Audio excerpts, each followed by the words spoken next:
Réflexion faite, Achille résolut de laisser l'affaire où il en était, mais ne put s'empêcher de rire en questionnant Emma. Tantôt c'étaient les enfants d'une famille russe qu'elle ramenait du bain, tantôt un malade qu'il fallait envelopper d'un plaid, un autre qu'elle s'évertuait à distraire, ou bien encore des pâtisseries qu'elle se venait acheter pour l'un ou l'autre de ses protégés. Les bourgeons des bouleaux, des buissons de groseilliers et des boules de neige se gonflèrent de CV sur leurs branches ensoleillées, des essaims d'abeilles s'abattirent en bourdonnant. On annonça en même temps le maréchal du gouvernement, arrivé à Remusat, avec lequel il dut causer. L'entrain et la bonne humeur du prince se communiquaient à tout son entourage, le propriétaire du pavillon lui-même n'y échappait pas, le principe de toute connaissance, le sentiment de l'être, de l'existence, n'est pas venu par l'essence. Il n'existe pas d'organe spécial pour produire cette conception. Emma attachait une grande importance à son entrevue avec Hilde Gildi, elle espérait que leur situation respective en serait changée.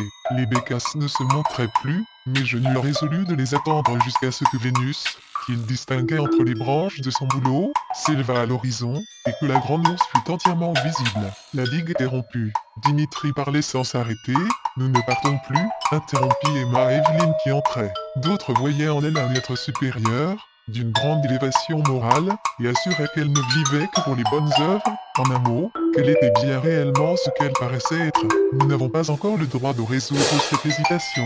Ils firent la connaissance d'un lord anglais et de sa famille, d'une dame allemande et de son fils, blessé à la dernière guerre, d'un savant suédois, au club anglais, il passait pour le premier des joueurs, parce que, sans jamais cesser de boire, il risquait des sommes considérables avec un calme et une présence d'esprit imperturbable, un amour jeune, fort, nouvellement éveillé, se peignait sur ses deux visages.